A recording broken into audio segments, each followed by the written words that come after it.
Buona serata, my little piccianinis. How are you? When me and my sister and brother were little, our friend's grandmother would watch us on Tuesday afternoons, and she was from Italy, and she would call us my little piccianinis. She was great. Her name was Mimi. Yeah, I wanted to pop on tonight and talk about our message for Monday and Tuesday. Our card was Mary Magdalene, and the message was unconditional love. And I thought that was a great little morsel to chew on because unconditional love, wow, what a manageable idea. I don't really think that people know much about love at all or how to do it very well, but I think we can at least start by narrowing down what we're definitely thinking it's not. But before I go any further, I love Mary Magdalene's face. She looks like she's like, yes, I'm not a whore, Christ's favorite, not you, Peter. And he's like, bitch, I'm burial gospel. She just looks like she's gonna start something without doing anything. I love it. But just to catch you up, I have a whole nother video on the gospel, or a Mary Magdalene Revealed. Just a lot about Mary Magdalene's gospel, written by Megan Watterson, in another video. So if you want like cliff notes on like the lowdown on Mary Mag, girl, girl, go watch that video. But yeah, she was really something, and she wasn't actually a prostitute at all. That was just like the usual shit throwing that like men do to women that they're jealous of. Like, it all started with her being like Jesus's like favorite person to be around, and everybody was like, they were like, I suck my teeth at you, bitch. Anyway, neither here nor there. Let's get on with it. So yeah, so I think that what we suffer from when people start talking about unconditional love, and what's hard about everything in life is that people, like, it's like I rarely make a comment under anything because like it always gets taken like out of context or like in some form of like totality where people are like, well, you didn't include the possibility that blah blah blah. And it's like, well, like, yeah, that's why, I mean, I didn't write a 700-page book on it. I was just like throwing a comment and like one thought, whatever. And so it's hard to talk about big subjects because you need like a lifetime to like really cover all the material. But I did have a couple of thoughts about unconditional love and some of the pitfalls that I think that we all fall victim to or we're foiled by in our society. I think it's great to be talking about this leading up to Valentine's because, maybe we can like get over so we can positively become disillusioned. So we can have like a real enjoyable experience, but a real one and not a manufactured one. So I think a lot of people project all of their subconscious programming onto love, obviously. Like, we're all on board. Like, we all know that in therapy, we dissect, like, how are we so, like, dysfunctional in relationships when we're trying so hard? And it's usually because of, like, and what we've been talking about in these videos recently is that, like, there's just these, like, navigational systems that get plugged in via our subconscious that are really kind of navigating the shit most of the time. And until we become, like, self-realized and self-aware to like degrees, like we're just like driving with a blindfold on.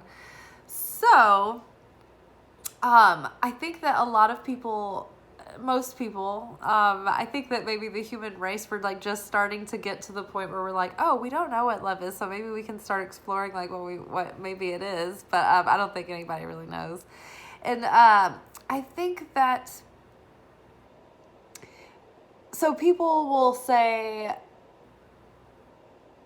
like, their pattern will tell them what love is, or their like dysfunction, or like what they think is missing, or what they think is convenient in order to keep like repeating their cycle. So it gets all screwed up and topsy-turvy. And so I think when people use the phrase unconditional love, or we talk about it or whatever, I think there's a lot of like misconceptions that it means that, well, no matter how this person is, or, you know, we just have to accept them for who they are and love that about them. And yeah, I mean, like, I think that you do have to kind of accept people for who they are. Like, it's better to surrender to who they are.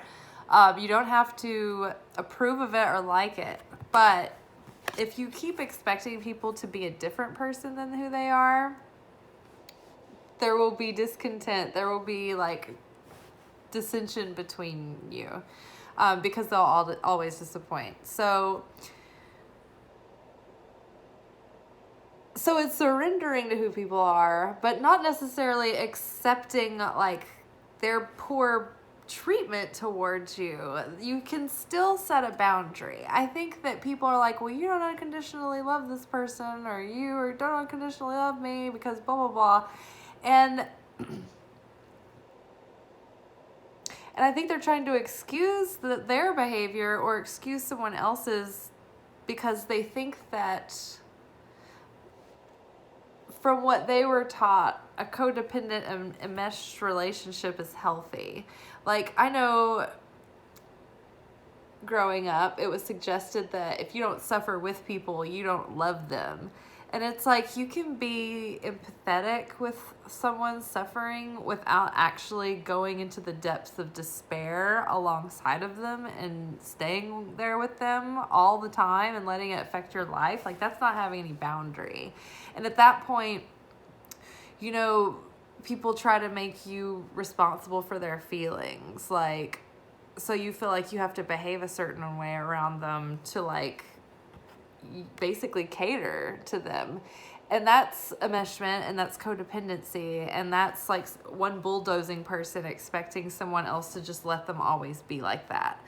And I think that too, this happens a lot with religious people, or maybe even just people who aren't quitters and they're stubborn and they're stick-to-it.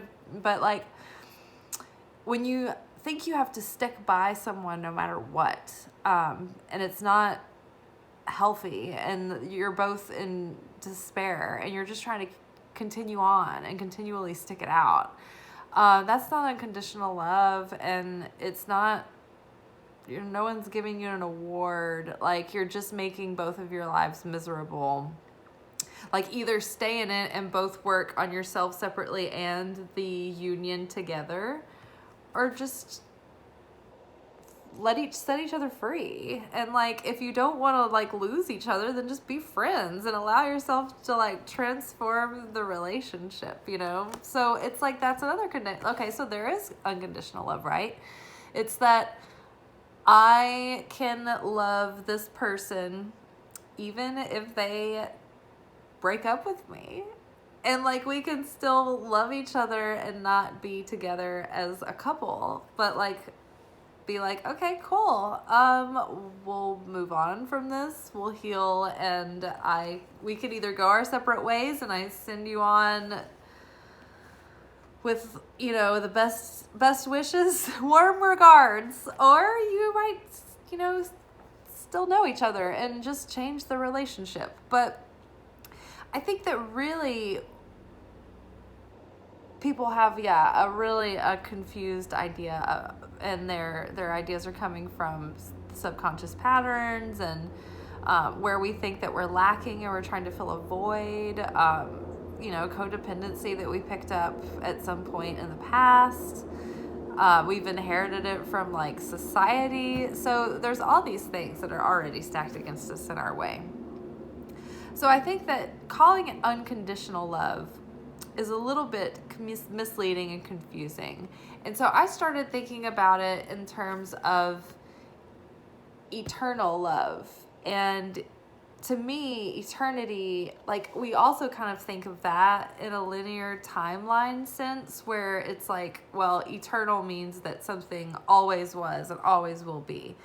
But to me, eternal has become has taken on a new meaning, and to me it means like this perpetual beingness that doesn't fluctuate. It just continually emanates, even more constant than the sun. It's just something that does not change.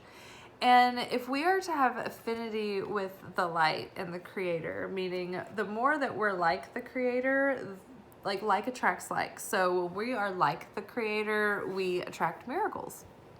So if we're going to have affinity with the creator, we want to be the cause of our life and not the effect of it, right? So like think of the sun, you know, even that, it fluctuates, but pretend it was like even 100% eternal and infinitely eternal.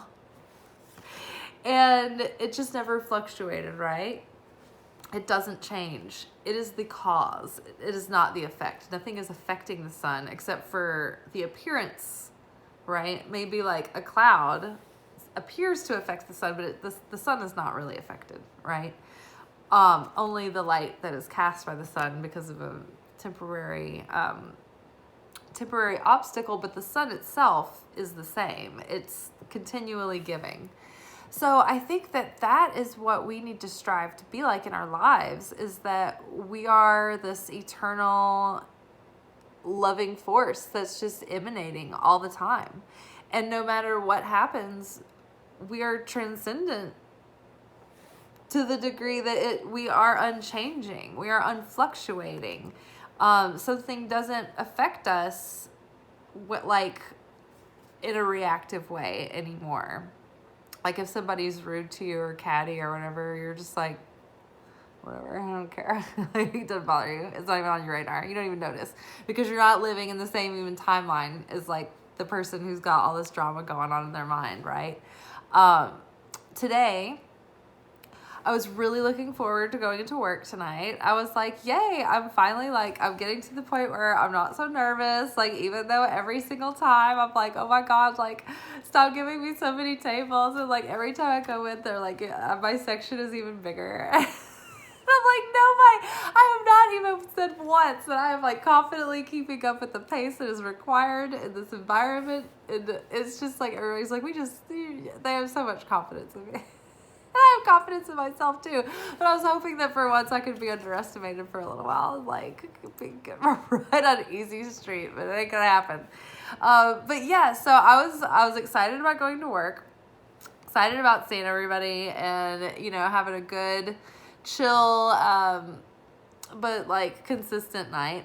And yeah, I was pretty pumped about it, and I'd already had a pretty productive day. And then I got a text from my manager, and he was like, hey, we cut a couple of people tonight, like enjoy the night off. And I was like, okay, cool. And I was thinking, man, that was really cool, because I didn't really react to that. And I could be stressed and be like, oh, I need money, you know, it's been slow, and I had COVID, I was out of work for a few weeks, and now, you know, it's like slow season is like starting to dissipate a little bit, but it's like, you know, still a couple of weeks away from like, you know, busy season again. And I could have gotten like real uptight about it, or I could have just simply been like, well, that wasn't what I wanted. But I wasn't. I was just like, oh, okay, awesome. And I think that no matter what the situation is, I think the more that we can strive to get to the point where it's just like, oh, okay, whatever. Like, I'm not fighting against, like, I'm not fighting a battle inside. I'm not fighting a battle against like every single thing that happens in life. Like, yeah, sometimes we need to like stand our ground, take up for ourselves, you know, pick our battle, but we need to pick our battles. We don't need to be dying on every hill, honey. We ain't got enough lives for that. I don't have time. I don't have the energy. But yeah, I think that it's mostly just about getting into a state of unconditional love of your life, whatever the situation is. You know, I know that's a big, bold thing to say, but I've been in a lot of shit situations, and I've tried to make the best of all of them. And usually it does turn around in my favor the moment I release my grip on wanting to be miserable over it. And that includes like a pretty disappointing breakup recently. I was just like, you know what? I genuinely feel certain that this is the right thing for the right thing to happen, and it sucks, and it's a blow to the ego, and it's heartbreak, and it's all those things, but and it's painful, and I gotta cry it out, but I'm not gonna fight it. not gonna fight this moment. And me and my ex are still friends. Like, I love him to death. Transmuted, unconditional. It's not like, oh, I only love you when you're giving me the goods, when you're giving me attention, when you're giving me what I want. No, you just have to let people be, be free. And ultimately that's the best, because then whoever, when you free people to be themselves, whether that's your friends, your family, your siblings, your coworkers, your boss, whatever, when people are free and they can like choose on their own to make a choice of free will, they want to be around you. Like, there's no, you don't have to try or anything to convince people. So love, being in a loving state of your life, regardless of the circumstances. If you're bored, shift. Cozy. I'm cozy. I'm gonna have a cozy, sleepy little day. I mean, if it's raining, yeah, you can be like, oh, fucking sucks out, so soggy and depressing. Or you could be like, ooh, light a candle, hot cup of tea, book by the window, blanket. I mean, I know it's, it sucks. Like, sometimes there's like really shit stuff happening in life. Like, sometimes people, we lose people. That hurts. When my best friend died, it was one of the most horrible heartbreaks ever. It was such a tragic, like, sudden, unexpected shock. But I think that is the key lesson when I learned radical acceptance, because at some point you're just so helpless in the face of the universe, the cosmos, life and death. Like, what the fuck are you gonna do about any of it except for just try to show up and get a paycheck and remember to pay your light bill? Like, try to survive the drive to work. And hopefully we can all share love and kindness and friendship and, a good meal together and not destroy one another in the process. I mean, it's just a miracle we get the joy that we've been able to cultivate, But yeah, you have to be the cause of your life, not the effect of it. And I knew losing him, I could fight it. I could go on forever about how unfair it was, how I just can't accept it, how I want to know the details. Was the driver drunk? Whatever happened to him? Did he get what was his, like, I know there were people who struggled with that kind of weight on top of like losing this delightful human being. And I just knew I just didn't, like, what was the point? Like, I really understood at that moment where pain is really unavoidable, but suffering is a choice. Suffering is when pain is happening and we're either doing everything we can to push it away or doing everything we can to hold on and not let go of it.